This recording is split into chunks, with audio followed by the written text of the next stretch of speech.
అవిద్యానామంతస్తిమిరవిహిరద్వీపనగరీ జడానాం చైతన్యస్తబకమకరాంధశ్రుతిఝరీ దరిద్రాణాం చింతామణిగుణనికా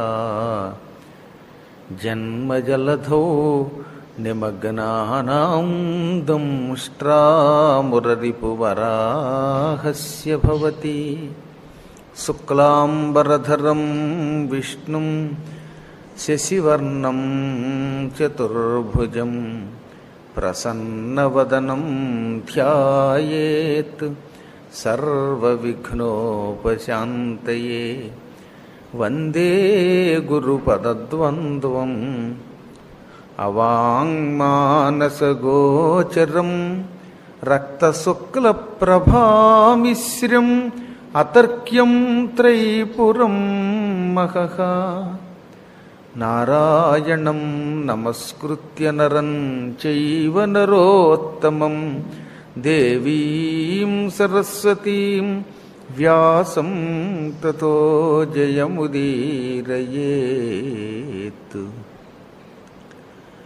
కూజంతం రామ రామేతి మధురం మధురాక్షరం ఆరుహ్య కవితాశాఖాం వందే వాల్మీకికోకిలం. ఆంజనేయమతిపాటలాననం కాంచనాద్రికమనీయ విగ్రహం పారిజాతతరుమూలవాసినం భావయామి పవమాననందనం. వైదేహీ సహితం సురద్రుమతలే హైమే మహామంటపే మధ్యే పుష్పకమాసనే మణిమయే వీరాసనే సుస్థితం. అగ్రే వాచయతి ప్రభంజనసుతే తత్వం మునిభ్యః పరం వ్యాఖ్యాంతం భరతాదిభిః పరివృతం రామం భజే శ్యామలం. సద్గురువులకు నమస్కారం చేసుకుంటూ, హనుమంతుడు సీతాన్వేషణ చేసి వచ్చిన ఉత్సాహంతో వానరులంతా మధువన ప్రవేశం చేసి కొంత విధ్వంసం సృష్టించారు. అప్పుడప్పుడు సాధకులకి గురుకటాక్షం వల్ల ఏదైనా అనుభూతి కలిగితే జీవులకి ఇలాంటి ఆనందం వస్తుందన్నమాట. ఓ 500-600 సార్లు ప్రదక్షిణ చేయగా చిన్న చితక శక్తులు వస్తాయి. అలా రాగానే వాడు నిజంగా సిద్ధి పొందాను అనుకుని ఎగిరి గంతులు వేస్తాడు. మహాత్ములు కూడా ఈ భ్రమలో నుంచి బయటపడలేరు సుమా అని లోకానికి తెలియజేయడం కోసమే హనుమంతుడు వానర వీరుల్ని మధువన ప్రవేశం చెయ్యనిచ్చాడు. నిజానికి మధువనము అంటే సహస్రార కమల ధ్యానము అని అర్థం.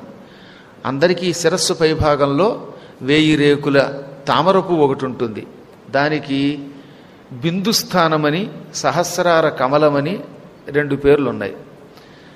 నిరంతరం యోగాభ్యాసం చేస్తూ ఉంటే ఈ శ్వాస తీసుకుని ఎడా పింగళ నాడుల ద్వారా విడిచిపెడుతున్నప్పుడు అమృతం వంటి ఒక శక్తి ఈ బిందువు మీద కేంద్రీకృతమై మానవుడికి ఒక అతీతమైన ఆనందం ఇస్తుంది. భూలోకంలో ఉండే ఏ వస్తువు వల్ల ఈ ఆనందం రాదు. అటువంటి లోకాతీతమైన ఆనందాన్ని పొందడాన్నే మధువనము అంటారు. ఈ మధువనం కూడా ఒక మత్తు లాంటిది. భగవద్ధ్యానం కూడా మత్తే. అందులో పడి ప్రపంచాన్ని మరిచిపోయి మానవులు ఆనందంతో ఎగిరి గంతులు వేస్తారు. అది సహజం. ఒక్కొక్కప్పుడు చూశారో లేదో, ఒక స్థాయి దాటితే భక్తి చిడతలు పట్టుకుని పూర్వకాలంలో ఎగిరి నృత్యం చేసేవారన్నమాట. ఇప్పుడు కలియుగంలో భక్తి కంటే భయమే ఎక్కువ ఉండడం వల్ల, తర్వాత పక్కవాడు ఏమైనా అనుకుంటాడేమో అని గట్టిగా నామస్మరణ చేయడానికి కూడా సిగ్గుపడడం వల్ల ఆ అనుభూతి పొందలేకపోతున్నారు. అసలు భగవంతుడి కథ చెబుతూ ఉంటే, వింటూ ఉంటే కళ్ళ వెంబడి ఆనంద బాష్పాలు ఎలా కార్చేవారో నేను చూశాను నా కళ్ళ వెంబడి. 86లో సుందరకాండ చెబుతున్నప్పుడు అక్కడున్న వాళ్ళందరూ తన్మయంతో తలలు ఊపేవారు. కళ్ళ వెంబడి ఆనంద బాష్పాలు వచ్చేవి. క్రమంగా యుగంలో మార్పు వచ్చింది, అన్నిటిలోనూ మార్పు వచ్చింది. శాస్త్రం ఏం చెబుతోందంటే, కలియుగంలో 5000 సంవత్సరాలు గడిచిన తర్వాత జీవులలో కొంత తన్మయత్వ శక్తి తగ్గుతుంది. అంటే కొద్దిమంది భక్తులు ఉంటారు, ఎక్కువ మందిలో స్వార్థం ఉంటుంది. ఇప్పుడు ఇన్ని లక్షల మంది పౌరులు ఉన్నారనుకుందాం ఈ మహానగరంలో, అందులో వచ్చేవాళ్లలో ఎంతమంది ఉంటారు ఇక్కడికి? ఈ కొద్ది మంది దానితో పోలిస్తే సహజంగా మనకైతే ఏమంటుంది, ఆడిటోరియం అంతా నిండిపోతుందండి, చివరికి వచ్చేసరికి నిలబడుతున్నారండి అని అనుకోవచ్చు. ఆడిటోరియం దృష్టితో చూస్తే వీళ్ళు గొప్ప జనమే. కానీ నగరం జనాభాతో చూస్తే వీళ్ళు ఏ పార్టీ వాళ్ళు అన్నమాట. కారణం ఏమిటంటే కలియుగంలో క్రమక్రమంగా మానవునికి ధనం మీద వ్యామోహం కలుగుతుంది, ఆత్మవంచన చేసుకుంటాడు. భగవద్ధ్యానం కంటే భగవద్ధ్యానానికేమో వంకలు పెట్టడం మొదలెడతాడనమాట.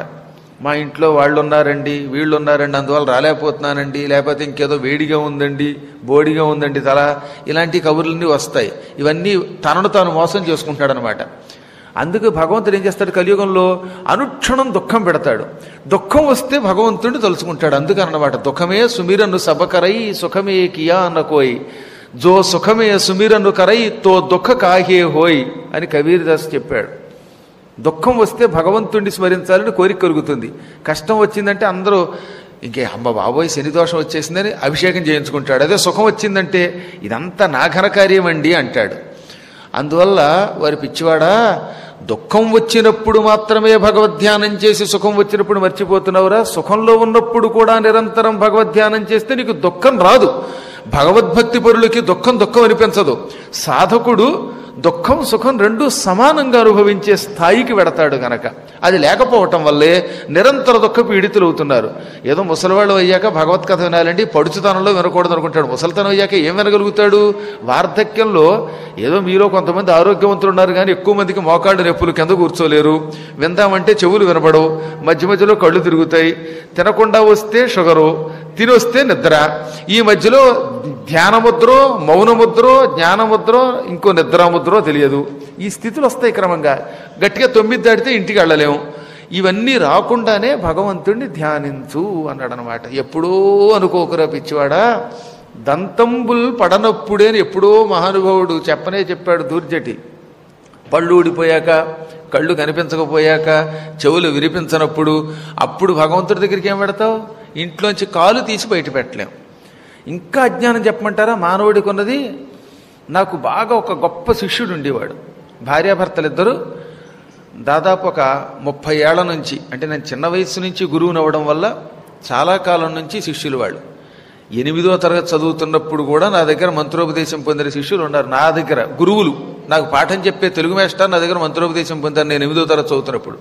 నాయన నేను నీకు పాఠం చెప్పడం కాదు, నువ్వే నాకు గురువు అనేవాడు ఆయన. అంటే వ్యవహారరీత్యా మేము కింద కూర్చుని పాఠం వినవలసిందే, కానీ బయటికి రాగానే ఆయన మళ్ళీ మంత్రోపదేశం పొందేవారు. ఆ మహానుభావుడు నాతో కొంతకాలం పాటు తీర్థయాత్రలకు వచ్చేవారు. 1-2 తీర్థయాత్రలకు వచ్చాక ఆయన ఏమన్నాడంటే, ఏం చెప్పనండి, మా అబ్బాయికి పెళ్ళయిందండి, పెళ్ళయిన తర్వాత కోడలు వచ్చింది, కొద్ది రోజులు ఇంట్లో ఉండమంటున్నారు, ఈ వీళ్ళ గొడవ వదిలిపోయాక మీతో తీర్థయాత్రకు వస్తానన్నాడు ఆయన. ఆ కొడుక్కి కోడలికి మళ్ళీ మనవడు పుట్టాడు. ఆ మనవడి తర్వాత మనవరాలు పుట్టింది. ఈ మనవడు మనవరాల్ని చూసుకోవాలండి, అందువల్ల నేను యాత్రలకి రాలేకపోతానండి, మీ పురాణం వెళ్ళలేకపోతానండి, ఇంట్లో కూర్చుంటున్నానండి అన్నాడు. ఆ బాధ్యత వదిలిపోయి వాళ్ళని స్కూల్లోకి పంపాక వస్తానని. వీళ్ళు స్కూల్లోకి వెళ్ళాక స్కూల్ నుంచి రాగానే ఈ పాఠాలన్నీ చెప్పే బాధ్యత మళ్ళీ తాతగారి మీద, అమ్మమ్మ గారి మీద, బామ్మగారి మీద పడిందనమాట. కాబట్టి అప్పుడు రాలేకపోయాడు. పోలండి, ఈ పిల్లలు కొంచెం హై స్కూల్కి వచ్చాక వస్తానన్నాడు ఆయన. ఇదంతా 30 ఏళ్ల నుంచి జరుగుతున్న తంతు అనమాట. హై స్కూల్కి వచ్చాక ఏం జరిగింది? కాలేజీ స్టడీస్ అండి, ఇప్పుడు మంచి ఎంసెట్ ర్యాంకులు అవి రావాలి కదండి, కాబట్టి అది అయ్యాక వస్తానన్నాడు. ఈ చివరికి మొన్నే చచ్చిపోయాడు, పురాణం వెళ్ళలేదు. కాబట్టి మనిషి ఏదో ఒక కష్టము లేదా వంకని పెట్టుకుని భ్రమపడతాడు. నువ్వు ఎంతకాలం ఈ సంసారంలో ఉన్నా దాని నుంచి విముక్తి పొందలేవు. నిన్ను నువ్వు ఉద్ధరించుకోవడానికి ఈ భ్రమలలోంచి బయటపడు. వాడెవడు, కొడుకెవడు, కూతురెవరు, కోడలెవరు, వాళ్ళ బాధ్యత అంతవరకే. ఆ వ్యామోహంలో పడి, ఆ సంసారంలో పడిపోయి హాయిగా సాయంకాలం వాళ్ళతో కబుర్లు చెప్పుకుంటూ తిండి తింటూ కూర్చుంటే ఈలోపు నిన్ను ఎత్తుకుపోయాడు యమధర్మరాజు గారు. ఆ తిన్న తిండి నీ కూడా రాదు, ఇప్పుడు పిండం కూడా రాదు, చివరికి నీకు బతికు గండం అవుతుంది అని చెప్పారు. ఇటువంటి భ్రమ నుంచి బయటపడితే నిరంతర భగవద్ధ్యానం చేస్తూ భగవత్కథలు వింటూ ఆనందం పొందితే ఆ ఆనందమే నీకు మధువనం అవుతుంది అని సుందరకాండ మనకి చెప్పకుండానే సాధకులకి చెబుతోంది. నిజమైన జ్ఞానం చిన్నప్పటి నుంచి పొందవలసిందే, వారికే ఇటువంటి ఆనందాలు కలుగుతాయి. వానరోత్తములు పొందిన అనుభూతి పొందాలంటే బాల్యము నుంచి సాధకులు అవ్వాలి. ఇదిగో ఆ వయస్సు పిల్లలు చదువు వినాలి. వాళ్ళు వెంటనే శుభ్రంగా 10th క్లాసు ఇంటర్మీడియట్ చదువుతున్నటువంటి వాళ్ళు హైదరాబాద్లో ఉపన్యాసాలు ఎక్కువ మంది పిల్లలు వస్తున్నారు ఈ మధ్యకాలంలో నిజం చెప్పాలంటే. అలా కాకుండా వాళ్ళని తీసుకురాకుండా వాళ్ళని పిచ్చి చదువుల్లో పెట్టి కేవలం ఆ భ్రమల్లోనే ఎంతసేపు ఇంజనీరింగు లేక మెడిసిన్, దేశం అంటే అమెరికా, చదువు అంటే ఎంటెక్ బీటెక్, చివరికి వాడు టెక్కుటిక్కులు ఆడతాడు. ఎందుకు పనికి రాకుండా పోతున్నారు? ఆ దుస్థితి నుంచి బయటికి తీసుకురా అని హనుమంతుడు మనకు మహోత్సాహంగా చెప్పాడు. ఈ విషయాన్ని దధిముఖుడు గ్రహించగలిగాడు మొదట్లో. అందుకే చావు దెబ్బలు తిన్నా సుగ్రీవుడి ఆజ్ఞని గ్రహించి ఓహో ఈ కార్యసిద్ధి చేసిన మహాత్ములు ఉత్తములని కనిపెట్టి మొత్తం మీద మళ్ళీ మధువనం దగ్గరకు వచ్చాడు. సప్రవిష్టో మధువనం దదర్శ హరియోథపాన్, మధువనానికి వచ్చాడు ఆయన. మొత్తం వానరులందరూ ఆ సమయంలో బాగా తాగి ఆ తాగిన దానిని విడిచిపెడుతూ కొంత సేద తీరి ఉన్నారట. ఇక్కడ వాల్మీకి రాసిన గొప్ప పదం అది. నిజమైన సామాజిక స్పృహ అంటారు. సమాజంలో ఎక్కడ ఏం జరుగుతుందో తెలియజేయడం ఆయన కర్తవ్యం. ఆయనకి ఎలా తెలుసు అంటే చెప్పానుగా మీకు, ఋషులు కళ్ళు మూసుకుంటే ఈ సృష్టిలో ఏం జరుగుతుందో తెలుస్తుంది. మేమంతా ఆ మహానుభావుల స్థాయికి చెందకపోయినా మేమే జీవితంలో ఎప్పుడూ చదవని పుస్తకములు గుర్తుకొస్తున్నాయి. మీరు నమ్ముతారో నమ్మకపోతారో నాకు అనవసరం, కానీ జరిగినట్టు చెబుతాను. నేను ఎంఏ పరీక్షలు రాశాక బెంగుళూరు యూనివర్సిటీ వాళ్ళు ప్రతి వ్యక్తిని యూనివర్సిటీలో ఫస్ట్ సెకండ్ ర్యాంక్ వచ్చిన వాళ్ళకు ఒక పరీక్ష పెట్టేవారు. చాలా గొప్ప అత్యద్భుతమైన సంస్థ. బెంగుళూరు యూనివర్సిటీలో తెలుగు డిపార్ట్మెంట్లో ఇప్పుడు ఒక ఆవిడ పనిచేస్తున్నది జయలక్ష్మి గారు. ఆ జయలక్ష్మి గారు హెడ్ ఆఫ్ ద డిపార్ట్మెంట్. వాళ్ళ నాన్నగారు చెన్నాప్రగడ తిరుపతిరావు గారని ఆయన ఒక గొప్ప ఆశయంతో ఆంధ్ర యూనివర్సిటీలో తెలుగు ఎంఏలో ఫస్ట్ ర్యాంకు సెకండ్ ర్యాంకు వచ్చిన వాళ్ళు ఇద్దరు ఉంటారు. అలాగే ఉస్మానియా యూనివర్సిటీలో, ఇంకొక నాగార్జున యూనివర్సిటీలో, ఆ రోజుల్లో మొత్తం 11 యూనివర్సిటీల్లో తెలుగు ఎంఏ ఉండేది. అందులో తెలుగు ఎంఏల్లో ఫస్ట్ సెకండ్ ర్యాంకులు వచ్చిన వాళ్ళందరికీ కలిపి ఈ ర్యాంకు హోల్డర్స్కి ఒక అద్భుతమైన టెస్ట్ పెట్టాడనమాట చెన్నాప్రగడ తిరుపతిరావు గారు. అది తిరుపతిలో పెట్టారు 1992 సంవత్సరంలో అన్నమాట. దానికి ఒక విజ్ఞాన పరిషత్ అని ఏదో పేరు పెట్టారు. అందులో ఎవడైనా ఫస్ట్ ర్యాంక్ వస్తే మళ్ళీ ఈ ర్యాంకు హోల్డర్స్ అంటే ఎలా ఉంటారో ఆలోచించండి. ఒక యూనివర్సిటీలో ఫస్ట్ ర్యాంక్ హోల్డర్ అంటే ఒక టాప్ స్థాయికి పెడితే కానీ వెళ్ళాడు. ఈ ర్యాంకు హోల్డర్స్లో మళ్ళీ మొదటి ర్యాంక్ వస్తే వాడికి ఆంధ్ర భాషా భూషణ అనే టైటిల్తో 10 గ్రాముల బంగారం, ఒరిజినల్ బంగారం, మళ్ళీ ఏం డూప్లికేట్ కాదు. అది యూనివర్సిటీల సహకారం, టీటీడీ సహకారం తీసుకుని అప్పట్లో నిర్వహించారు. ఒక 5 ఏళ్ళు అది బాగా సాగింది రండి. అప్పట్లో ఫస్ట్ బ్యాచ్ మాదన్నమాట. 92లో తిరుపతిలో ఈ ర్యాంకు హోల్డర్స్కి పరీక్ష పెడితే అందులో మళ్ళీ ఫస్ట్ ర్యాంక్ వచ్చాను నేను. అందులో ఆ పథకాన్ని చాలా జాగ్రత్తగా అట్టే పెట్టా. ఎప్పటికి కూడా బెంగళూరు వెళ్ళామంటే వాళ్ళు ఎంతో ఆశ్చర్యపోతారు, ఫస్ట్ మా టెస్టులో మీరే బెస్ట్ అయ్యారండి అని. ఎందుకు చెప్తానంటే దాని వెనకాతల ఒక రహస్యం చెప్పడానికి. తిరుపతిలో 5 రోజుల పాటు పొద్దున్నో పరీక్ష, సాయంత్రం పరీక్ష కొండ మీద జరిగేది. అప్పట్లో మల్లంపల్లి శరభేశ్వర శర్మ గారు మహాపండితులు, దీనికి ఆయన్ని ఎగ్జామినర్గా కూడా పెట్టారు. నాకు ఒక పత్రం వచ్చింది. అందులో నేను జీవితంలో ఎప్పుడూ ఆ పద్యం చదవలేదు, కానీ ఆ పద్యం యథాతథంగా ఒక్క లైన్ ఇచ్చి ఈ పద్యం ఎక్కడున్నది పూర్తి చేయవలసిందని ఇచ్చారు. ఏదో కొంచెం చదువుతాం కానీ అన్ని మూలల పద్యాలు ఎంత చదవగలుగుతామండి? ఈ విశాల మహాప్రపంచంలో ఎన్ని సాహిత్యాలు ఉన్నాయి. అందులో ఏమున్నదంటే ఈ వాలు నెత్తుకొని ఇంటికి జన్న నన్నున్ అని ఒక పాదం ఇచ్చి మిగతా 3 పాదాలు పూర్తి చేయండి, ఇది ఏ సందర్భంలోదే అన్నారు. ఆనాటికి ఆ పద్యం నాకు నిజంగా చదవలేదు, కానీ ఎందుకు అక్కడ కూర్చోగానే కళ్ళు మూసుకోగానే మొత్తం గుర్తుకొచ్చి ఇది నన్నయ్య గారి ఆది పర్వంలోది.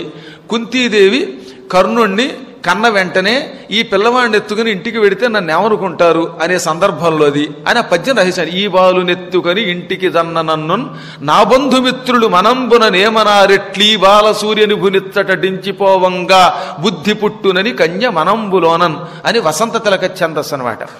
అది రాసేశాను.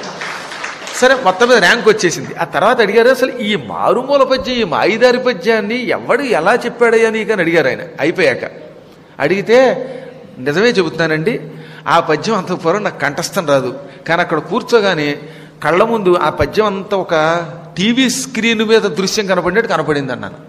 ఆయన ఆశ్చర్యపోయాడు అనమాట. మహామహిమలు ఎక్కడో ఉంటాయంటారు, ఇక్కడే కనపడుతోంది అని. ఏనాటి విషయం? 92 అంటే వాటికి అప్పుడు 23 ఏళ్ల క్రితం నాటి మాట అన్నమాట. 92 అంటే 23 ఏళ్ళు.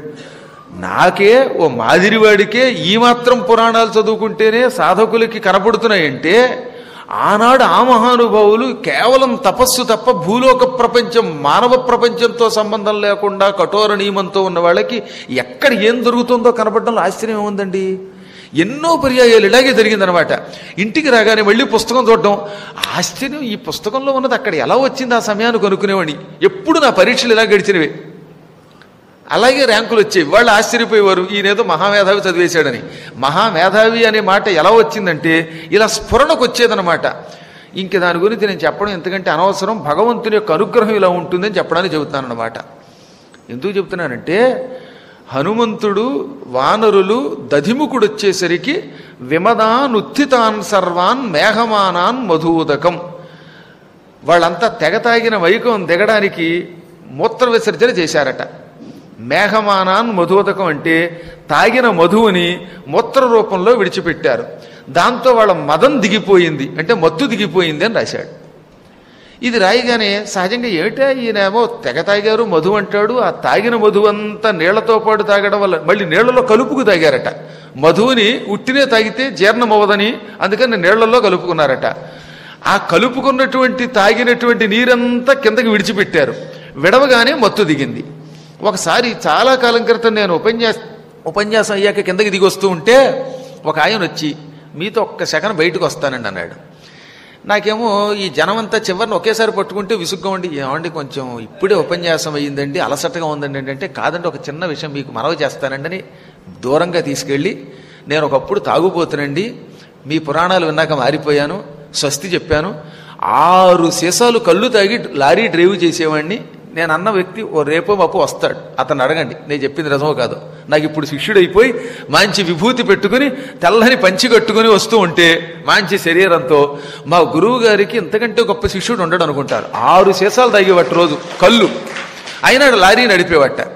గురువుగారు ఈ తాగుబోతులందరం కూడా మత్తు దిగడానికి పదే మూత్ర విసర్జనకు పెడతామంటే అలా వెళ్ళగానే విసర్జించగానే మా మత్తు దిగుతుందండి, అది అసలు వాల్మీకి అంత అద్భుతంగా ఎలా రాశాడండి అని అడిగాడు ఆయన.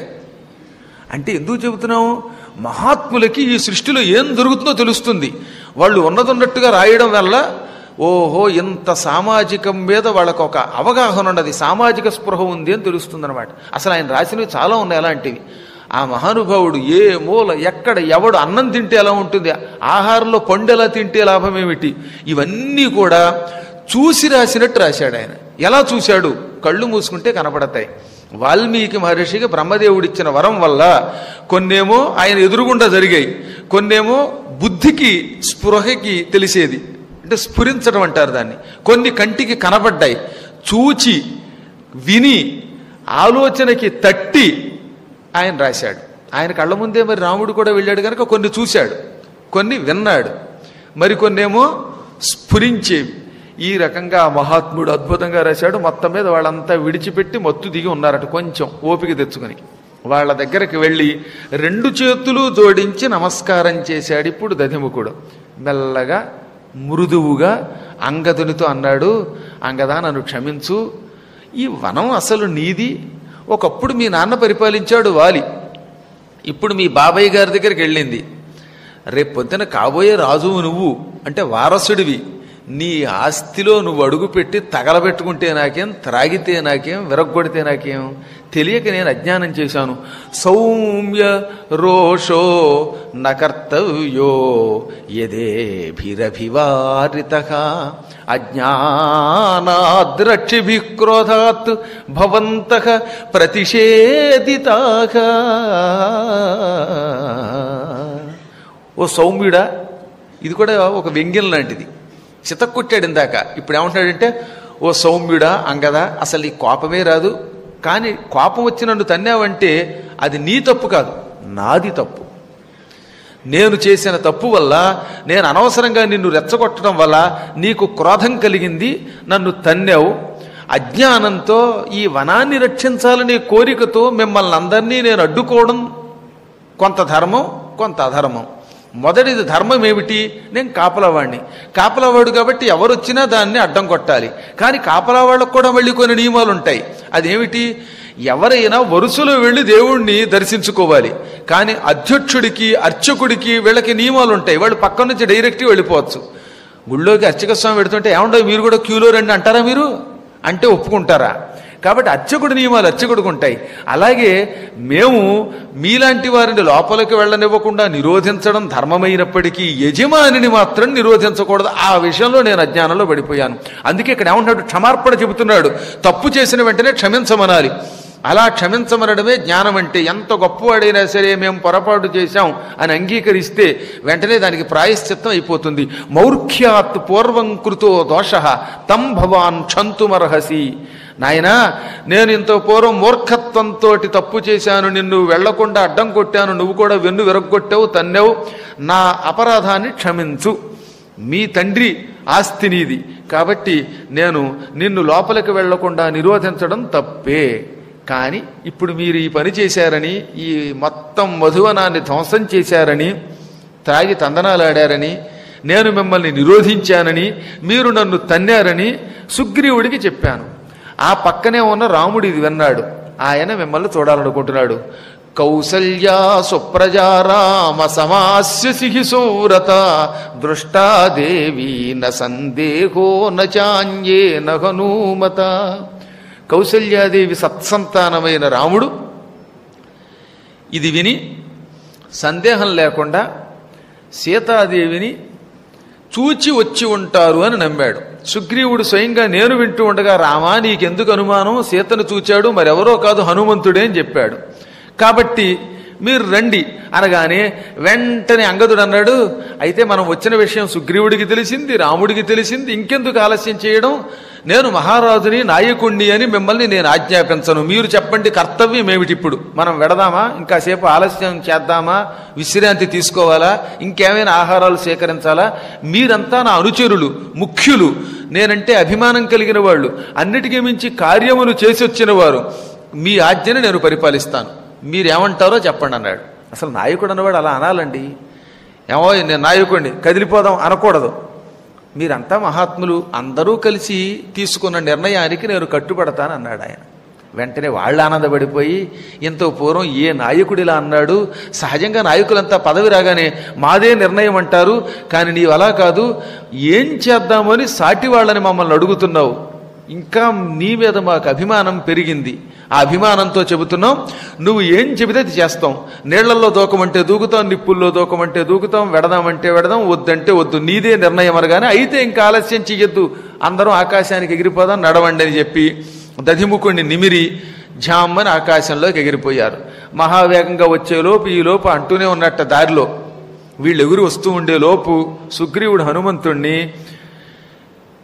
అంగదుణ్ణి, జాంబవంతుణ్ణి అందరినీ ఒకసారి గుర్తుకు తెచ్చుకొని, రామచంద్ర సందేహం లేదు, సీత చూడబడింది, చాలామంది ఉన్నారు వీరులు, అంగదుడున్నాడు, జాంబవంతుడున్నాడు, హనుమంతుడున్నాడు, నీలుడున్నాడు, సుషేణుడున్నాడు ఆ వానర సమూహంలో, కానీ హనుమంతుడే సీతను చూస్తాడని నా నమ్మకం, సీతను చూడకపోతే వాళ్ళు ఎంత ఉత్సాహంగా మధువనంలో ప్రవేశించరు అనగానే ఆ మాట అంటూ ఉండేలోపే ఆకాశంలో కోతుల యొక్క కిలకిలా శబ్దం వినపడింది. తతః కిలకిలా శబ్దం సుశ్రావ ఆసన్నమంబరే. అంబరే ఆకాశంలో, ఆసన్నం దగ్గరగా, అంటే ఎక్కడి నుంచో వినపడ్డం కాదు, ఆకాశంలో చాలా దగ్గరకు వచ్చేసారు. అప్పటికే వీళ్ళు దగ్గరగా వినపడ్డం మొదలెట్టాయట కోతుల యొక్క శబ్దాలు, కిచకిచ శబ్దాలు, కబుర్లు చెప్పుకుంటున్నవి, ఆనందంతో హంకారం చేస్తున్న శబ్దాలు. ఈ శబ్దాలన్నీ విని సంతోషపడిపోయాడు రాముడు.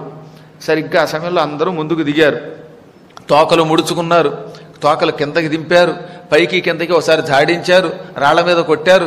మొత్తం అంగదాదులందరూ ఒకేసారి సుగ్రీవుడున్న ప్రాంతంలో దిగారు. హనుమంతుణ్ణి ముందుంచుకుని, హనుమంతుణ్ణి పురస్సరుండి చేసుకుని అన్నమాట. ఆ తర్వాత అంతా వచ్చి ఆయనకి నమస్కారం చేశారు. హనుమంతుడు సుగ్రీవుడికి రాముడికి నమస్కరించాడు. మేము సీతను చూసి వచ్చాం, ఇదిగో హనుమంతుడు చెబుతాడు అని అంగదుడు ముందుకు తొయ్యగానే, హనుమాంశ్చ మహాబాహు ప్రణమ్య శిరసా తతః, తల వంచి వినయంగా నమస్కరించాడు హనుమంతుడు రాముడికి. రామచంద్ర ప్రభు నీ కటాక్షంతో, సుగ్రీవ ప్రభు ఆశీర్వచనంతో, దేవతల అనుగ్రహంతో చూడబడింది సీత అని జరిగింది చెప్పి ముందుగా చూడమనిచ్చాడు. ఇక్కడ కొంచెం హనుమంతుడి ప్రవర్తన వింతగా ఉంటుంది మనకి. ఇంత పూర్వం సీత దగ్గరికి వెళ్ళినప్పుడు రామకథ చెప్పి ఎన్నో చెప్పి ఆఖరినిచ్చాడు ఉంగరం. కానీ రాముడికి అదంతా చెప్పక్కర్లా, సీతను చూసి వచ్చేసాడు గనక రావడంతో ముందు చూడమణి చేతిలో పెట్టాడనమాట. రామచంద్ర ఇదిగో చూడమణి, నేను సీతను చూచానడగానే దృష్టాదేవీతి హనుమద్వదనాత్తమృతోపమం, అమృతం వంటి మాటలు వినగానే రాముడు పులకించిపోయాడు. ఆయనకు అమృతమే ఏమిటి? చూడబడింది సీత అనే మాట. సీతను చూచి వచ్చానని హనుమంతుడు చెప్పిన మాట చెవులకు అమృతమైంది. మాటలు ఎప్పుడు కర్ణామృతాలు. దేవతల యొక్క అమృతం తాగితే మాత్రమే ఆనందం ఇస్తుంది, కానీ హనుమంతుడి వచనములు వినగానే ఆనందం ఇచ్చాయి. అందుకని కర్ణామృతం అంటారు. అది విని రాముడు హర్షంతో పులకించిపోయి లక్ష్మణుడికే చూశాడు. చూశావా లక్ష్మణ, ఈ హనుమంతుడు కార్యసిద్ధి చేస్తాడని నాకు నమ్మకమే అని. ఇంత పూర్వం హనుమంతుడు వెళ్ళేటప్పుడు కేవలం హనుమంతుడికి ఒక ఆనమాలు అభిజ్ఞానమే ఇచ్చాడు. కానీ ఇప్పుడు ప్రశంసించవచ్చు కొంచెం, మళ్ళీ ఆఖరణ బాగా ప్రశంసిస్తాడులేండి ఆయన. ఇప్పుడు హనుమ ఏం జరిగిందో చెప్పమనగానే హనుమంతుడు వెంటనే సమాధానం చెప్పలా. సీత ఉన్న దక్షిణం దిక్కుకి తిరిగి నమస్కారం చేశాడు. ఎప్పుడైనా మహాత్ముల్ని తలుచుకునే ముందు వాళ్ళు ఉన్న వైపుకి తిరిగి నమస్కారం చెయ్యాలి. వాళ్ళు ఎదురుగుండా ఉంటే ఎలాగో ప్రణామం చేస్తాం, వాళ్ళు దూరంగా ఉంటే ఏ దిక్కుకుంటే ఆ దిక్కుకి తిరిగి నమస్కారం చేయాలి. తూర్పు దిక్కుకి తిరిగి ఎందుకు దండం పెట్టమన్నారంటే తూర్పు దిక్కు నుంచి సూర్యుడు ఉదయిస్తాడు, ఆయన అందరికీ గురువు. దాని తర్వాత మహేంద్రుడు ముల్లోకాలకు అధిపతి. అందుకే ఏ పని చేసినా ముందు తూర్పు దిక్కుకి తిరిగి ఒక దండం పెట్టి అప్పుడు ఆ పని చేయమన్నారు. క్రమంగా అది వ్యంగ్యం అయిపోయింది. తూర్పుకి తిరిగి దండం పెట్టి అండం మొదలెట్టారు ఇప్పుడు. అంటే వాడు నాశనం అయిపోతే అలా అండం మొదలెట్టారు. అక్కడ కూడా అంతరార్థం ఏంటంటే వీడు ఏ పనిలో అయినా దెబ్బతిన్నాక వాళ్ళకి నమస్కారం చేసుకుంటే మళ్ళీ ఆ పనిలో విజయం పొందుతాడు. అందుకైనా తూర్పు దిక్కుకి తిరిగి దండం పెట్టవలసిందే అన్నమాట. ఇప్పుడు సీత దక్షిణ దిక్కులో ఉంది గనక ఆ తల్లికేసి తిరిగి ప్రణమ్య శిరసాదేవ్యై సీతాయై తాం దిశం ప్రతి, సీత ఉన్న దిక్కుకేసి తిరిగి వినయంగా నమస్కరించాడు. ఆ తర్వాత వాక్యజ్ఞ అన్నారు వాల్మీకి మహర్షి హనుమంతుణ్ణి. ఎలా మాట్లాడాలి, ఏదో అక్కడ మొదలెట్టి ఇక్కడ మొదలెట్టి కంగారు పడిపోయి ఊ అని తడువుకుంటే అవతలవాడికి అర్థమవుతుందిగా. క్రమం తప్పకుండా స్ఫుటంగా స్పష్టంగా రాముడికి కథంతా వివరించాడు. ప్రారంభం నుంచి తాను ఆకాశ మార్గంలో ఎగరడం ఎలా మొదలుపెట్టాడో, ఏం కష్టాలు వచ్చాయో అన్నీ చెప్పాడు. కొన్ని మాత్రం కావాలని దాచాడు. ఘోర యుద్ధం చేయడం, కొందరిని చంపడం, లంకను తగలబెట్టడం, ఇవన్నీ మొదట్లో చెప్పలేదు. అవి చెప్పకపోయినా రాముడికి క్రమక్రమంగా గుచ్చి అడగడం ద్వారా రాముడు తెలుసుకున్నాడు అని చిట్ట చివర మనకి యుద్ధకాండలో తెలుస్తుంది. అది రాముడికి ముందు చెప్పలేదు. తొందరపడి లంకను తగలబెట్టానంటే రాముడు ఏమంటాడోనని. పైగా తన పరాక్రమం విషయం అంత ఎక్కువ చెప్పుకోకూడదు కనుక ఎప్పుడూ కూడా ఆత్మ పరాక్రమాన్ని ఎక్కువ చెప్పుకోకూడదు. అందువల్ల క్లుప్తంగా సీతను చూడడం, ఆవిడ మాట్లాడడం అని చెప్పాడు.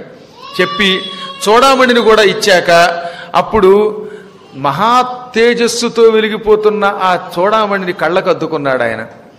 తౌజాతాస్యావు రాజపుత్రౌ విదిత్వా తచ్చాభిజ్ఞానం రాఘవాయ ప్రదాయ దేవ్యా చాఖ్యాతం సర్వమేవానుపూర్వ్యాత్ వాచా సంపూర్ణం వాయుపుత్ర శశంస. ఆ ఇద్దరు రాజకుమారులు కూడా రాఘవుడు, లక్ష్మణుడు ఆ చూడామణిని చూచి పులకించి ఆ తర్వాత వాయుపుత్రుణ్ణి పదే నాయన వాయుపుత్ర అని ప్రశంసించారు. నిజంగా ఈ మణిని చూడగానే రాముడికి కళ్ళ వెంబడి నీళ్లు వచ్చాయన్నమాట. శోకకరిసితుడైపోయాడు కాసేపు. సీత గుర్తుకొస్తుంది కదా మరి, అందుకని కళ్ళ వెంబడి నీళ్లు అలా కారడం మొదలుపెట్టాయి. సుగ్రీవ చూసావా ఈ హనుమంతుడు చేసిన ఘనకార్యం. ఈ మణిని చూడగానే నాకు మా వాళ్ళందరూ మళ్ళీ గుర్తుకొస్తున్నారు. యమన్ దృష్ట్వా మణిశ్రేష్టం, మణిని చూస్తే రాముడికి కన్నీళ్ళు వచ్చాయి. రాముడితో పాటు ఈ పాపకు కూడా ఏడుపు వచ్చింది అన్నట్టు. పూర్వజంలో ఎక్కడో బంధం ఉందేమో, మాయిదారి బంధం. ఈ మణిని చూడగానే మా నాన్నగారు గుర్తుకొస్తున్నారు, దశరథ మహారాజు. దానితో పాటు సీతాదేవి గుర్తుకొస్తోంది, జనకుడు గుర్తుకొస్తున్నాడు, మా వాళ్ళంతా గుర్తుకొస్తున్నారు. ఈ మణిని ధరించిన సీత ఒంటరిగా నానాయాతన పడుతోందన్న మాట వినగానే నా మనస్సు అశాంతికి గురై అని పరిపరి విధాలుగా సీతను తలుచుకుని కాసేపు రాముడు పసిపిల్లవాడే అయిపోయాడు. అమ్మని తలుచుకుంటే ఆవిడకి దూరంగా ఉండడం ఎప్పుడూ కష్టమేనండి. అసలు శ్రీమన్నారాయణుడికి పురుషుడు అని పేరు, పక్కనున్న లక్ష్మీదేవికి ప్రకృతి అని పేరు. రాముడు పురుషుడైతే సీత పురుష కార్యం. పురుష కార్యం అంటే ఒక మనిషి చేసే పని. పని చెయ్యాలంటే దానికి శక్తి కావాలిగా, ఆ శక్తి అమ్మ. మనిషి అంత గొప్పవాడైనా పని చెయ్యడానికి కావలసిన ప్రేరణ శక్తి లేకపోతే వాడు ఏమీ చేయలేడు. అందువల్ల అమ్మేమో రాముడి చేత పని చేయించే శక్తి, రాముడు కేవలం ఒక పనిముట్టు. అమ్మ లేకపోతే రాముడు ఏమీ చేయలేడు, విష్ణువు లక్ష్మి లేకపోతే ఏమీ చేయలేడు. సుస్పష్టంగా చెప్పాడు వెంకటాచల మహాత్మ్యంలో, లక్ష్మి లేకపోతే నేను ఆ క్షణం నుంచి వ్యర్థుణ్ణైపోయి భూలోకానికి దిగొచ్చానని చెప్పాడు ఆయన. అమ్మ ఎప్పుడూ ఉండవలసిందే. పని ఉన్నా ఆ పని చేయడానికి కావలసిన శక్తి లేకపోతే ఆ మనిషి ఏమీ చేయలేడు కదా. అందుకని సీత లేక రాముడు అంత రోధించాడు. ఆ తర్వాత నాయన హనుమ ఇంకా ఏమన్నది అనగానే హనుమంతుడు చిత్రకూట పర్వతం కథని కూడా చెప్పి, నువ్వు చిత్రకూట పర్వతం మీద ఉన్నప్పుడు కాకాసురుడి మీద బ్రహ్మాస్త్రం వేసిన విషయం అంతా సీత గుర్తుకు తెచ్చింది. అక్కడ అలాగే నువ్వు మనస్సులతో ఆవిడికి బొట్టు పెట్టబోతుంటే ఆవిడ గబుక్కుని ముఖం పక్కకి తిప్పిందిట. అప్పుడు నుదుట పెట్టవలసిన బొట్టు కాస్త బొగ్గ కంటుకుందిట. ఎవరైనా కుంకుమని నుదుట పెడతారు, రామ పెళ్లి చుక్క పెట్టినట్టు బొగ్గ మీద పెట్టావని ఆవిడ నవ్వింది. ఈ విషయాలన్నీ సీత చెప్పింది. తర్వాత పదే పదే ఆవిడ ఎంతో దుఃఖించింది. నువ్వెప్పుడొస్తావా అని ఎదురు చూస్తూ తహతహలాడుతూ శోకిస్తోంది అశోకవనంలో. రాముడు నా కోసం మత్కృతే కాకమాత్రంతు బ్రహ్మాస్త్రం సముదీరితం, నా కోసం ఒక కాకి మీదే బ్రహ్మాస్త్రం వేసిన రాముడు, ఈ రావణుడు నన్ను 10 నెలలుగా బంధించి పీడిస్తూ ఉంటే, లంకానగరానికి తీసుకువచ్చి శోకం పొందేలా చేస్తూ ఉంటే వాణ్ణి ఎందుకు శిక్షించకుండా విడిచిపెట్టాడు అని నేను అడిగానని అడగమన్నది ఆ తల్లి. అప్పుడు నేను ఆవిడికి నచ్చ చెప్పాను, అమ్మా రాముడు అప్పుడు కాకిని చూచాడు కాబట్టి దాన్ని శిక్షించడానికి బ్రహ్మాస్త్రం వేశాడు. ఇప్పుడు నేను ఎత్తుకుపోయిన రావణుడు ఎక్కడున్నాడో ఏమిటో తెలియదు. తెలియనప్పుడు కేవలం కర్ణాకర్ణిగా విని తొందరపడి ఎవరి మీద అస్త్రం ఎలా వేస్తాడు? నేను నిన్ను చూచి రాముడికి ఆ వార్త చెప్పగానే రాముడు తన సోదరుడితో మహావీరులైన వానరులతో ఇక్కడికి వస్తారు. నఖదంష్ట్రాయుధాన్ వీరాన్ సింహశార్దూల విక్రమాన్ వానరాన్ వారణేంద్రాభాన్ క్షిప్రం ద్రక్షసి సంగతాన్. మంచి గోళ్ళు కోరలు కలిగిన వీరాధి వీరులైన రామలక్ష్మణులకి చాలా అండగా ఉండేటటువంటి వానర వీరులు భల్లూక వీరులు ఉన్నారు సముద్ర తీరంలో. వాళ్ళందరూ కూడా తొందరలో ఇక్కడికి వస్తారు. ఏనుగులు వంటి పరాక్రమాలు కలిగిన వారు, సింహ పరాక్రములు. చాలా తొందరలో నువ్వు వానరుల్ని చూస్తావు. రామలక్ష్మణులు ఆ వానర వీరులు ఇక్కడికి రాగానే ఈ లంకానగరం మొత్తం ధ్వంసం అయిపోతుంది అని నేను ఆవిడకి నచ్చ చెప్పాను. దాంతో ఆవిడ ఎంత శోకంతో ఉన్నా కొంత ఉపశమనం పొందింది. రామచంద్ర ప్రభు ఆ తల్లి అనుక్షణం అశోకవనంలో నిన్నే తలుచుకుంటూ రామ రామ అంటూ ఉపవాసాలతో కృషించిపోయింది. ఏకవేణి ఒక్కే జడ ధరించింది. ధరాశయ్య నేల మీద పడుకుని ఉన్నది. పైగా కట్టుకున్న బట్ట కూడా మలినాంబరం, అప్పటి నుంచి ఇప్పటి వరకు ఆ వస్త్రంతోటే ఉన్నది. ఇలా నిన్ను తలుచుకుంటున్న సీతాదేవిని చూస్తే నా మనస్సు శోకంతో నిండిపోయింది స్వామి అని మొత్తం చెప్పాడు. అంతా విన్నాడు రాముడు. కాసేపు దుఃఖించాడు, కొంత సంతోషించాడు, కొంతసేపటికి తేరుకున్నాడు. ఇంతవరకు కూడా రాముడు సీతాన్వేషణ జరిగినటువంటి విషయమంతా విని బ్రహ్మానందం పొంది సీత దగ్గరికి మనస్సుతో వెళ్ళడం వరకు 68 సర్గల సుందరకాండ అన్నమాట. ఆ తదనంతర ఘట్టాలే అసలు ముఖ్యమైనవి. ఒకదాన్ని మించిన ఒకటి. రామాయణంలో ఈ మొక్క గొప్పది ఈ మొక్క గొప్పది కాదు అనేది లేదు. సర్వం రామాయణం అంతా ప్రతిదీ ఒక గొప్ప మంత్రాక్షరం, ప్రతి శ్లోకము మనకు శుభమిస్తుంది, పాపాలను తొలగిస్తుంది. సుందరకాండ ఏమో ఆయువు గుండికాయ లాంటిది, మిగతా రక్తనాళాలు లాంటివి తక్కిన ఘట్టాలు. మనం ప్రధానంగా హనుమత్ చరిత్రే చెప్పుకుంటున్నాం కాబట్టి రామాయణంలో తక్కిన ఘట్టాల జోలికి వెళ్లకుండా ఎక్కడికక్కడ హనుమంతుడు చేసినటువంటి ఘనకార్యాలు అవి పూర్తయ్యాక పరాశర సంహితలో, ఇంకా నారద పురాణంలో, వానర గీతల్లో, ఇటువంటి వాటిల్లో ఆయన చేసిన అనేక లీలలు ఉన్నాయి. నేను చెప్పానుగా 40 రోజులు కూడా సరిపోతుందంటే సరిపోదు. అయినా మనం అగ్గిపెట్టిలో ఎరుగురు పెట్టినట్టుగా ఆయన లీలలు కొంతవరకు చెప్పుకుంటాం అనమాట. నాబోటి వాడికి బాగా అందులో జీర్ణం చేసుకుని సంతృప్తి పొందేవాడికి ఒక్కొక్క శ్లోకాన్ని విశ్లేషించడానికే యుగాలు గడిచిపోతుంది. అయినా భగవంతుడు ఒక నియమం ఇచ్చాడు. ఆ నియమం ప్రకారం కొంతవరకు విన్నామంటే మన జీవితం ధన్యమవుతుంది. వానర గీత హనుమంతుని యొక్క ప్రశంస, హనుమంతుని లీలలు వెండముందే జీవాత్మని ఉద్ధరించుకోవడం అని పేరు దానికి. హనుమంతుడంటే జీవులను ఉద్ధరించడం కోసం పుట్టిన గొప్ప గురువు. మహా ఆచార సంపన్నుడు. ఆచార్యుడంటే ఆయనే. ఆ ఆచార్యుడి చరిత్ర ఉన్నామంటే ఈ జీవులు పరమాత్మతో ఆ జన్మలోనే సంధానం పొందుతారన్నమాట. అనుక్షణం గురువులను ఎలా జాగ్రత్తగా చూసుకోవాలో హనుమత్ చరిత్ర మనకి చెబుతున్నది.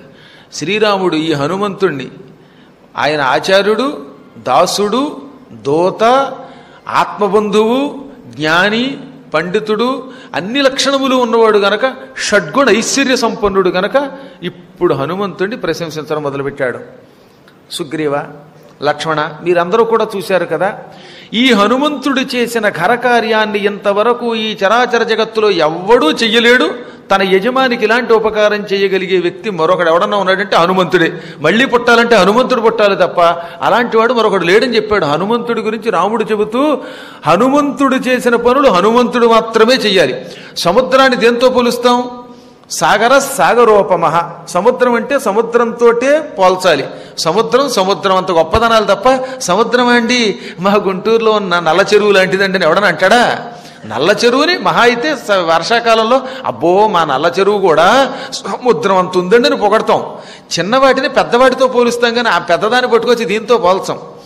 అలాగే సముద్రం సముద్రంతోటే పోల్చినట్టుగా హనుమంతుడిని హనుమంతుడితోటే పోల్చాలి. హనుమంతుడు చేసిన ఘనకార్యం హనుమంతుడు చేశాడనే పోల్చాలి. కృతం హనుమత కార్యం సుమహత్ భువి దుర్లభం మనసాపి అదన్యేన నశక్యం ధరణీతలే. ఈ భూమండలం మీద హనుమంతుడు చేసిన ఇంత గొప్ప ఘనకార్యం ఇంక ఎవ్వరూ చెయ్యలేరు. ఎన్ని యుగాలు గడిచినా హనుమంతుడి చరిత్రే హనుమంతుడి చరిత్ర. ఆ చరిత్రతో సాటి వచ్చే చరిత్ర మరొకటి ఉండదు. మనస్సుతో కూడా అన్నాడండి ఆయన. హనుమంతుడు చేసిన పని శరీరంతో చేయక్కర్లా, మనస్సులో కూడా నేను హనుమంతుడు అంత గొప్పవాణ్ణి అవ్వాలి, అంత గొప్ప పని చెయ్యాలి అని అనుకోవడం కూడా తప్పే. హనుమంతుడిని ప్రశంసించాలి తప్ప హనుమంతుడు చేసినంత ఘనకార్యం నేను చేస్తే బాగుండు అనుకోవడం కూడా దోషమే. అందుకని మనసాపి అదన్యేన నశక్యం. మానసికంగా కూడా హనుమంతుడి స్థాయిని ఎవరూ అందుకోలేరు. అటువంటి స్థాయి హనుమంతునిది. రావణ రక్షత లంకలోకి ఎవరైనా ప్రవేశించగలరా? ఒంటరిగా రాత్రిపూట ప్రవేశిస్తే ప్రాణాలతో బయటపడగలరా? అలా వెళ్ళి సీతని చూచి తన నామాన్ని అక్కడ చాటి మధ్య మధ్యలో గుచ్చి అడిగితే తన పరాక్రమం గురించి కొంచెం కొంచెం చెబుతున్నాడు తప్ప ఈయన ఇంకెంత విజృంభించాడో ఊహించగలను. లంకని ధ్వంసం చేసి ఇక్కడికి వచ్చాడు. ఈ పరాక్రమం ఇంకెవరిలో కనబడదు అని హనుమను స్తుతించి, నాయనా ప్రభు కార్యం నెరవేర్చిన వాడివే నిజమైన వ్యక్తి, వాడే భృత్యువు. ఒక యజమాని పని అప్పగించాడు. ఆ పనిని అప్పగించిన పనిని పాడు చెయ్యకుండా సక్రమంగా చేసేవాడిని భృత్యు అంటారు. భృత్యు శబ్దమునకు అర్థం ఏమిటి అంటే యజమాని అప్పగించిన పనిని సక్రమంగా చేయటం, పాడు చెయ్యకుండా చెయ్యటం. అందులో కూడా 3 రకాలు ఉంటారని చెప్పారు.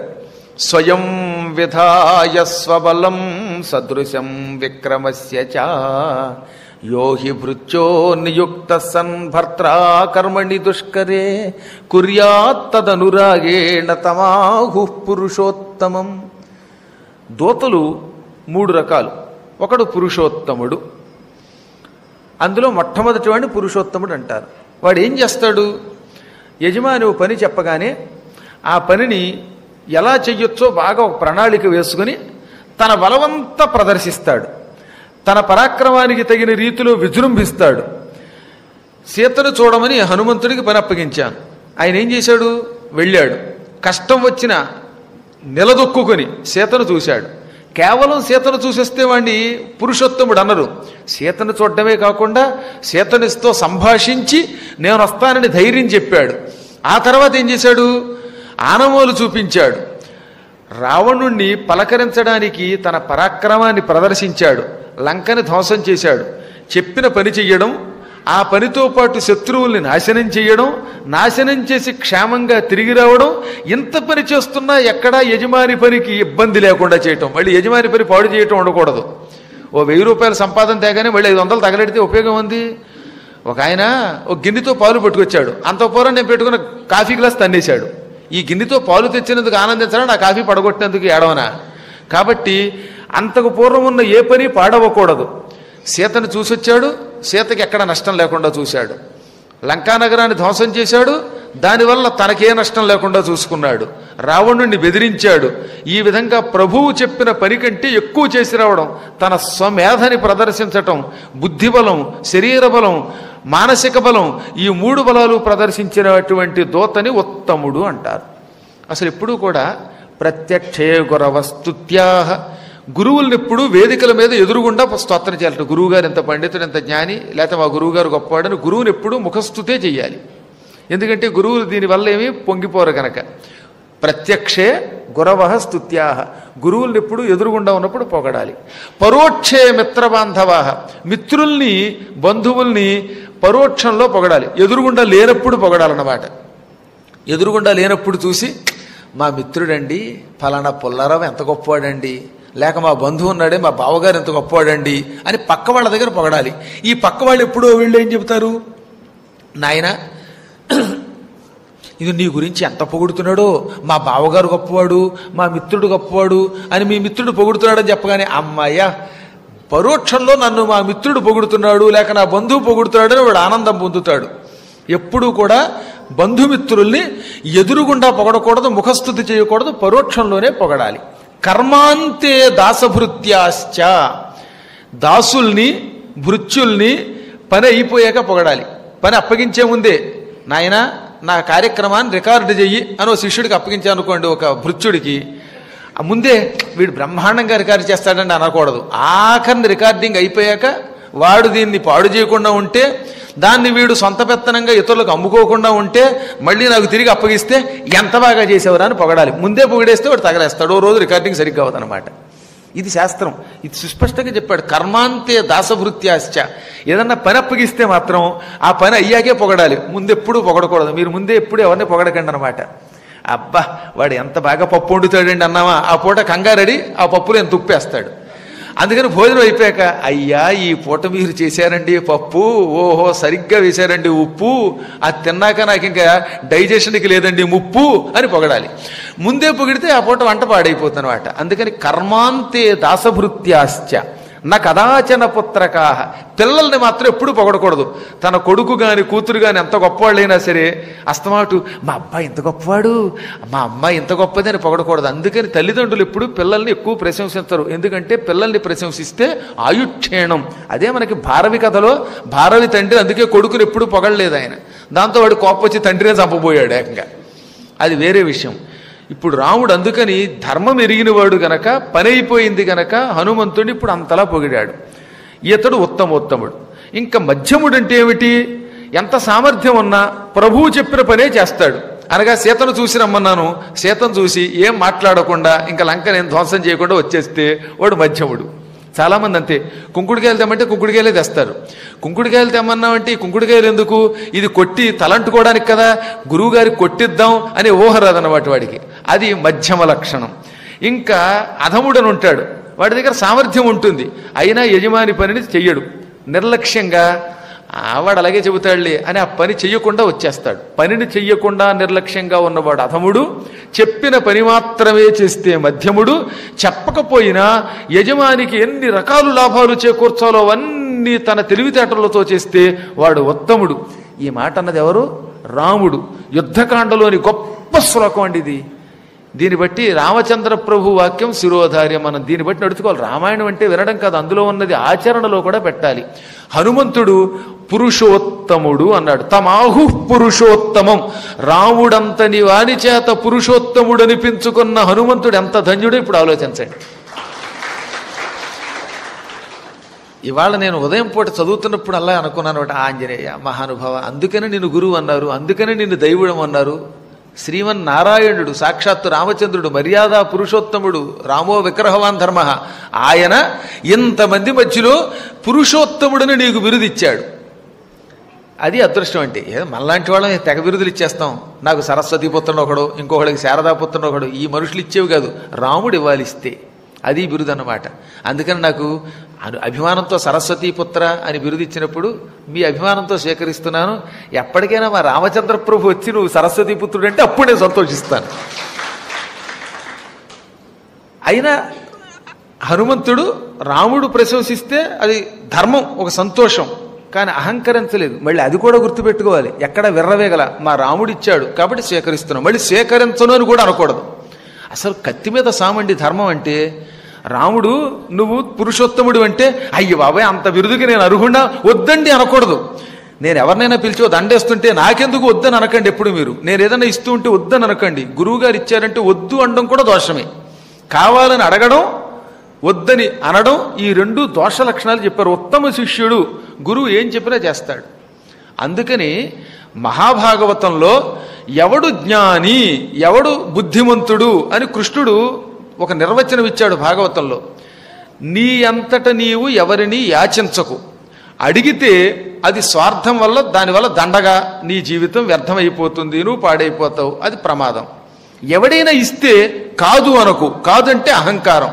ఎవడన్నా పట్టుకొచ్చి 10 రూపాయలు నా చేతిలో పెడితే నేనేమిటి పుచ్చుకోవడం ఏమిటి నీ దగ్గర అన్నావా, అది అహంకారం. దానివల్ల మానవుడికి పునర్జన్మ వస్తుంది. అలా కాదు 10 రూపాయలు ఇవ్వడం ఏమిటి 1000 అని అడిగానా, అది యాచన, దీనివల్ల పునర్జన్మ వస్తుంది. అదనమాట కుచేలోపాఖ్యానంలో చెప్పింది.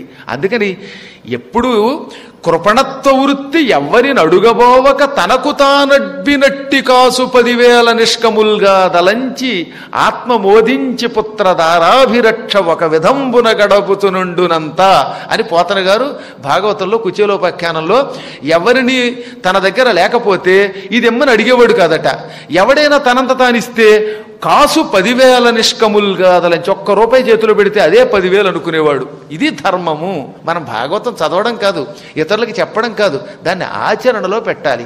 రామాయణం వినడం కాదు, వీలున్నంత వరకు ఆచరణలో పెట్టాలి. అన్నీ ఎలాగో చేయలేకపోవచ్చు మనం, కానీ సాధ్యమైనంత వరకు ధర్మాన్ని ఆచరిస్తే అది రక్షిస్తుందన్నమాట. హనుమంతుడి గొప్పతనం అదనమాట. తన ఎంత తాను అడగడు, ఎవరైనా ఇస్తే అలా మనస్ఫూర్తిగా వాళ్ళు ఇచ్చింది స్వీకరిస్తాడు. స్వీకరించిన దానికి తాను ఘనుండని వెర్రవేగడు. ఈ విధంగా హనుమంతుడు అనేక ఘనకార్యాలు చేశాడు అని రాముడు మళ్ళీ మళ్ళీ ప్రశంసించాడనమాట. అహంచ రఘువంశ్చ లక్ష్మణశ్చ మహాబలగా వైదేహ్యా దర్శనేన నద్య ధర్మతః పరిరక్షితాః. హనుమ, ఇవాళ నేను అండంలో రఘువంశంలో పుట్టిన రాముడంతటి వాణ్ణి నేను, ఈ లక్ష్మణుడు మహాబలుడు, మేమిద్దరం సీతని నువ్వు చూచి వచ్చి ఆ వార్త చెప్పడం వల్ల నీ ధర్మం వల్ల మేము బ్రతికాం, నువ్వు లేకపోతే మేము బ్రతకం, మేమిద్దరం లేవని చెప్పాడు రాముడు. నేను రాముడు అని పిలువబడే నేను, ఈ లక్ష్మణుడని పిలువబడే నా సోదరుడు నీ ధర్మమా అని బ్రతికి పట్ట కట్టాము. ఇప్పటిదాకా మేము నిరంతరం ఏ క్షణంలో ప్రాణం విడిచిపెట్టేస్తామో తెలియక బాధపడుతున్నాం. మా ప్రాణాలు నిలబెట్టావు, మాకు జీవితాన్ని పునర్జీవితాన్ని ప్రసాదించావు. అటువంటి నీకు నేనేం చెయ్యను. ఇద్దామా అంటే రాజ్యం లేదు, నేనే జటాజోటాలు ధరించున్నాను, నారవస్త్రాలు ధరించున్నాను, ఐశ్వర్యం లేదు. ఒకవేళ నిజంగా నా రాజ్యం నాకు వచ్చినా, నా రాజ్యం సామ్రాజ్యం నీకు ధారపోసినా అది నీకు ప్రత్యుపకారం కాదు. నువ్వు చేసిన మహోపకారానికి తగిన పారితోషికం అవదు. ఇంక నేనేం చేయను, పరితపిస్తున్నానన్నాడు రాముడు. ఎంత మహోపకారం చేసిన హనుమంతుడికి ఏ ఉపకారము చెయ్యలేని దురదృష్టజీవినయే అని కాసేపు పరితపించి ఇంకొక్క పని మాత్రం చేస్తాను, ఏమి ఇవ్వలేనన్నాడు రాముడు. కానీ ఏమిచ్చాడో తెలుసా? ఏష సర్వస్వభూతస్తు పరిష్వంగో హనుమతః మయా కాలమిమం ప్రాప్య దత్తస్తస్య మహాత్మనః. ఈ మహాత్ముడు ఇతడికి అన్నీ ఇవ్వాలి నేను. దానికి ఏమిటి మార్గం? హనుమంతుడికి భౌతికంగా నేను సంపదలు ఇవ్వలేను, రాజ్యం ఇవ్వలేను, డబ్బు ఇవ్వలేను, కౌగిలించుకుంటాను. నా కౌగిలి అని ఒక సంపద ఇస్తున్నాను. ఈ సమయంలో హనుమంతునికి నేను ఆలింగనం మాత్రమే ఇవ్వగలను. అది ఎటువంటిదో చెబుతున్నాడు ఆయన. నేను కౌగిలించుకోవడం అంటే ఈ కౌగిలింత ఈతనికి సర్వస్వభూతస్సు అన్నీ ఇస్తుంది, ఒకటి కాదు. అనగా సహజంగా ఎవరైనా ధర్మార్థ కామములు ఇవ్వగలరు, నేను ఈతనికి ధర్మార్థ కామ మోక్షములు ఇవ్వగలను. అసలు ఈ మోక్షం అనే దానికి అతీతమైన ఒక దివ్య స్థితిని కూడా ఇవ్వగలుగుతాను. నా కౌగిలింత వల్ల రామచంద్ర ప్రభు అంటే పరబ్రహ్మం కదండి, శుద్ధ బ్రహ్మ పరాత్పరుడు ఆయన. ఆ పరబ్రహ్మ కౌగిలింత వల్ల అతడికి వచ్చే ప్రయోజనములు ఇన్ని అని ఎవరూ చెప్పలేరు. అందుకే అనంతములు ఇవ్వగలను అన్నాడు ఆయన. నా కౌగిలి ద్వారా ఇతనికి అనంత ప్రయోజనములు చేకూరుతాయి, ఇన్ఫైనైట్, దాన్ని ఎవ్వరూ లెక్క పెట్టలేరు అని సర్వం ఇవ్వగలదు నా కౌగిలింత అని దగ్గరికి తీసుకున్నాడు. చెప్పకుండానే చెప్పాడు, కొంచెం చూచాయిగా చెప్పాడు, సర్వము నా కౌగిలింతలో ఉన్నాయి. అందుకని ఋషులు ఎప్పుడూ కూడా రాముడు కౌగిలించుకుంటే బాగుండు అనుకునేవారట. పరబ్రహ్మం, ఆ పరబ్రహ్మ పొదిగిట్లోకి వెళ్ళామంటే ఇంకా సమస్తం మనకు వస్తాయని. ఆహా రామచంద్ర మహానుభావ, ఆ హనుమంతుడిని కౌగిలించుకున్నట్టుగా మమ్మల్ని కూడా ఒక్కసారి దగ్గరికి తీసుకోకూడదా? ఇక మేము చెయ్యక్కర్లేదు తపస్సులు, మేము చెయ్యక్కర్లేదు దానాలు, అసలు ఏ కృషి చెయ్యక్కర్లేదు అనుకునేవారు. కానీ ఎవరికి ఆ భాగ్యం దక్కల. ఒక్క హనుమంతుడికి దక్కింది, గుహుడికి దక్కింది. ఈ రెండూ విచిత్రమే. గుహుడికి ఇచ్చాడు ఆయన, గుహుడిని కౌగిలించుకున్నాడు. ఆయన చూస్తే అడవుల్లో బోయేవాడు, ఈయన చూస్తే వానరుడు. వానర జాతి వాడికి దక్కింది, బోయేవాడికి దక్కింది. కూడా ఉన్న నిరంతరం పూజించే మహానుభావులు ఎవరికీ దక్కల. ఇంతెందుకు కులగురువు వశిష్ఠుడికి దక్కలేదు ఆ విశిష్ట గౌరవం, విశ్వామిత్రుడికి దక్కలేదు ఆ గౌరవం. ఎవరికీ దక్కని మహాగౌరవం ఒక్క గుహుడికి దక్కింది. నాకు చాలాసార్లు అనిపిస్తున్నాడు, గుహుడికి దక్కింది, హనుమంతుడికి దక్కింది, దగ్గరికి తీసి కౌగిలించుకున్నారు వాళ్ళు. అదే తపస్సు అంటే ప్రేమ. ప్రేమతో పరమాత్ముడిని పొందినట్టు ఇంకెవరం పొందలేం. ఆ ప్రేమ భక్తి వల్లే గోపికలంతా ఆయనకి దగ్గరయ్యారు. ఆ గోపికలంతా పూర్వజన్మలో ఋషులు ఇలాగే రాముడిని కోరుకున్నారు, రామా నీ కౌగిలింత కావాలని. ఈ జన్మలో మీకు ఆ భాగ్యం లేదు, గోపికలుగా పుట్టాక ఇస్తానన్నాడు. అందుకని వాళ్ళు పుట్టారు తప్ప గోపికలంతా ఎవరనుకుంటున్నారు? దేవతలు, ఋషులు, మహాత్ములు, ఒకళ్ళు కాదు, అనేకమైన ఉపాసనలు చేసిన వాళ్ళంతా వ్రజభూమిలో పుట్టి శ్రీకృష్ణ అవతారంలో ఆ పరమేశ్వరుణ్ణి యోగేశ్వరేశ్వరుని కౌగిలించు దానితో ఆ జన్మలోనే వాళ్ళు విముక్తి పొందారు. గోపికలకు ఇచ్చిన ముక్తి ఇంకా ఏ భక్తులకి ఇవ్వలేదు ఆయన అన్నమాట.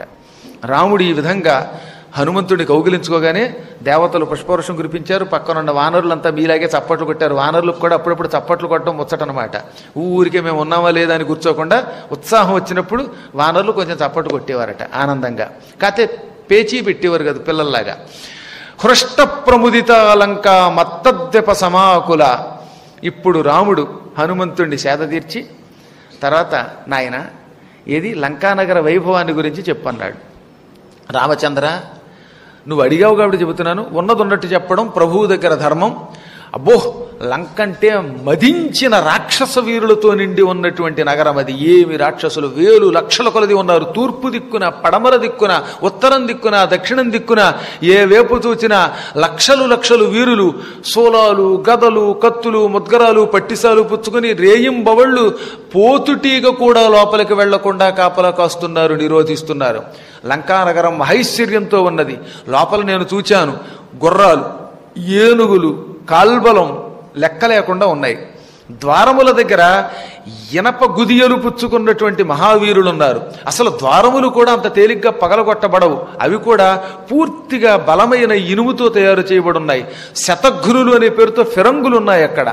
ఇంకా లంకానగరం దేవదుర్గం లాంటిది. స్వర్గలోకానికైనా వెళ్ళొచ్చేమో కానీ లంకలోకి వెళ్ళడం చాలా కష్టం. కృత్రిమ పర్వతాలు, వాటి మీద బురుజులు, లోపల మళ్ళీ వాపు కోప తటాకాలు ఉన్నాయి, మంచి దిగుడు బావులు ఉన్నాయి, దిగడానికి వీలు లేకుండా తోడుకునే నీళ్లు ఉండేటటువంటి బావులు ఉన్నాయి, మంచి చెరువులు ఉన్నాయి. ఆ చెరువుల్లో కూడా రకరకాల తామర పువ్వులు, కలువ పువ్వులు ఎప్పుడూ వికసిస్తూ కనిపిస్తూ ఉంటాయి. సంపదలకి నిలయం అది. సముద్రంలో మధ్యలో ఉన్నది అది. ఇంకో రహస్యం చెప్తాను మీకు. సముద్రంలో ఇప్పుడున్న లంకకి, ఇప్పుడు మనం వెళ్ళబోయే లంక ఉందే, ఈ లంకకి 14 రెట్లు ఎక్కువ ఉండేది పూర్వం లంక. సముద్రుడు విభీషణుడు అదృశ్యుడు కాగానే లంకని దగ్గరికి ముంచేశాడు. దుర్మార్గుడు రావణాసురుడు. వాడు సముద్రుని బెదిరించి పూర్వం కుబేరుడి పరిపాలన కాలంలో ఇప్పుడున్న లంక ఎంత ఉందో అంతే ఉండేది. వాడు చుట్టువైపులంతా కలిపి సముద్రాన్ని వెనక్కి తగ్గిపో అన్నాడు. తగ్గిపోమని ఇప్పుడున్న లంకా నగరానికి 14 రెట్లు అన్నమాట. అంత మహాభూమిని ఆక్రమించి అందులో మళ్ళీ పునర్నిర్మాణం చేయించాడు. గొప్ప గొప్ప భవనాలు మయుడి ద్వారా కొత్తవి కట్టించాడు, పాత విశ్వకర్మ భవనాలే కాకుండా. ఇంకా సంపదలు తెచ్చాడు. క్రమక్రమంగా విభీషణుడు కలియుగం వస్తూ ఉన్నప్పుడు ఇంకా అదృశ్యుడైపోతానని చెప్పాడు ఆయన. ద్వాపర యుగము చివరి వరకు, కలియుగము ఆరంభం వరకు జాంబవంతుణ్ణి, హనుమంతుణ్ణి, విభీషణుణ్ణి భూలోకంలో అందరికీ దర్శనమిమ్మని, ద్వాపరయుగం వెళ్ళిపోగానే కృష్ణావతార సమాప్తి కాగానే, కృష్ణావతారం అనే పేరు ఎత్తలేదు కానీ ద్వాపరయుగం పూర్తి కాగానే అదృశ్య రూపంలో ఉండమన్నాడు రాముడు. ఉత్తరాఖండలో వస్తుంది మనకి. అందువల్లే జాంబవంతుడు కానీ ఇప్పుడు విభీషణుడు కానీ మనకు కనబడ్డల్లా. మేము లంక కడతాం, విభీషణుడు కూడా చిరంజీవి కదండి, మీరు ఆయన చూపిస్తారా అని అడిగాళ్ళండి ఒక ఆయన. చూపిస్తాను, ఇప్పుడు కాదు, దానికి కొంత చాలా పెద్ద మంచి సాధన చెయ్యాలి. సాధకులకు కానీ విభీషణుడు అంత తేలిగా కనబడతాడా? మనం ఎంత సాధన చెయ్యాలి? ఏమయ్యా రోజు 6:30కు ఉపన్యాసానికి వస్తున్నావా అని అడిగాను నేను. విభీషణుడిని చూపిస్తారా అనగానే 6:30కి నాకెక్కడ కుదురుతుందండి, కొంచెం పావుగంట లేటుగా వస్తున్నాండి అన్నాడు. అంటే 6:30కి రావడమే కుదరడం లేదే, ఎన్ని రోజులు బతిమాలినా విభీషణుడిని మాత్రం పిలిచి చూపించగలనా నేను? ఆయన నా మాట వింటాడు, నువ్వే వినవు, ఇంకా ఆయనే వింటాడు. అంచేత మీరందరూ కూడా ఇక మీదట 6:30 కల్లా రాగలిగితే, ఇలా నేను రోజు మిమ్మల్ని పరిశీలించినప్పుడల్లా నా పరీక్షలో నెగ్గితే గ్యారంటీగా మీ విభీషణుడు చూపిస్తాను. ఇది నా భీషణ ప్రతిజ్ఞ. అందులో ముందు నెగ్గాలి. పరమాత్ముడు, ఆయన భక్తులు మనకి ఎప్పుడైనా కనపడతారో తెలిసినా కొంచెం సాధన చెయ్యాలి. సాధన చేయలేము, తిక్క మనకి. గురువులకే పంగనామం పెడతాం, గురువు గారికే సలహా ఇస్తాం, ఇంకా మనకి ఎందుకు కనపడతాడండి ఆయన? అంత తేలికేం కాదు మహాత్ములు చూడటం అంటే. వేలాది సంవత్సరాలు తపస్సు చేసిన యోగులు కూడా దర్శించలేరట భక్తుల్ని, ఇంకా భగవంతుడిని ఏం దర్శిస్తాం? ఎందుకు చెబుతున్నానంటే, ఇప్పుడున్న లంక కంటే చాలా విశాలమైన లంక కనుక ఆ రోజుల్లో కోటాను కోట్ల మంది పౌరులు అక్కడ పట్టారు.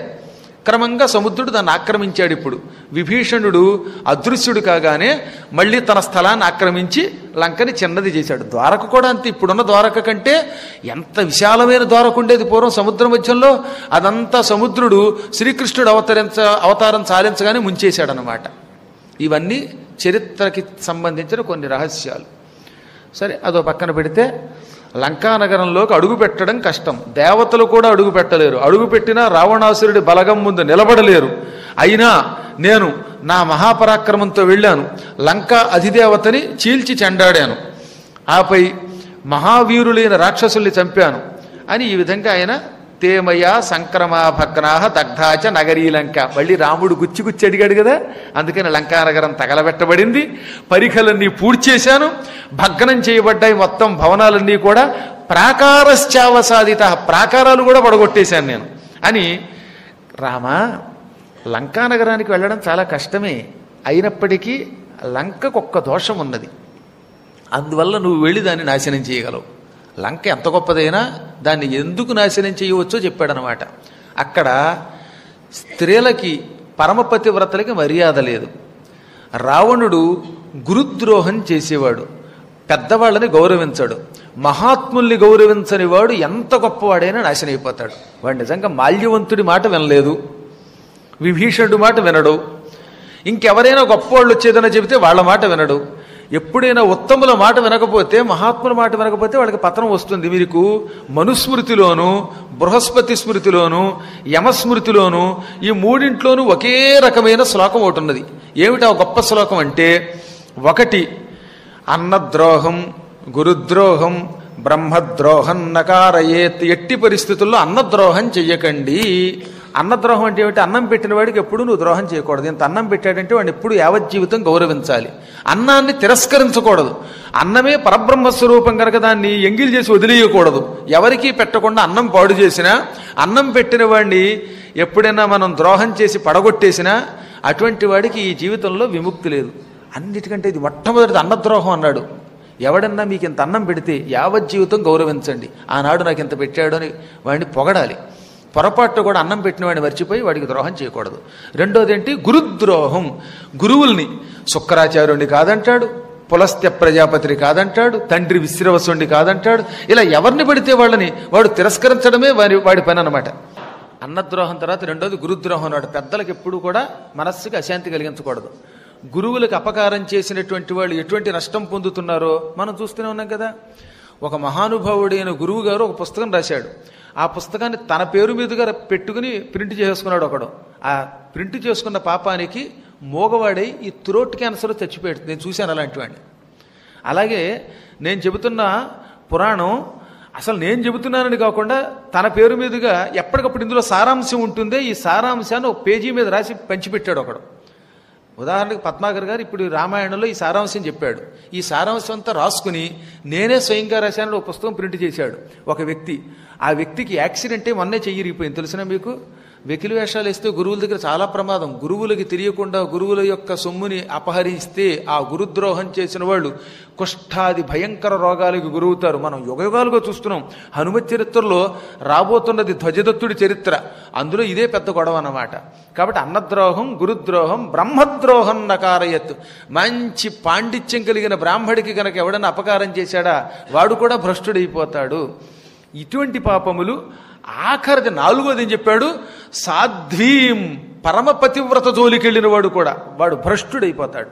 ఒక మహాపతివ్రత ఆవిడ్ని ఏడిపించి ఆవిడ్ని బంధించి అశోకవనంలో పెట్టి శోకింపజేశాడు రావణుడు. అందువల్ల రామచంద్ర ప్రభు ఎంత సంపద ఉన్నా ఎంత బలగమున్నా నీ బాణముల వల్ల లంకానగరం మొత్తం భస్మై తీరుతుంది. సీతాపహరణం అనే ఒకనొక మృత్యువుని వాడు తెచ్చుకూర్చున్నాడు అన్నమాట. ఏం పర్వాలేదు, ఇన్ని బలాలున్నా అక్కడికి వెళ్ళడం కష్టమైనా దాన్ని మనం ధ్వంసం చేయగలుగుతాం. నీ బాణాలకి ఎదురెక్కడుంది రామచంద్ర అన్నాడు హనుమంతుడు మళ్ళీ అంతలోనే ధైర్యంగా. స్వస్తి ప్రజాభ్య పరిపాలయంతాం న్యాయ్యేన మార్గేణ మహీం మహిషాః గోబ్రాహ్మణేభ్యः శుభమస్తు నిత్యం. లోకాः సమస్తాः సుఖినో భవంతు.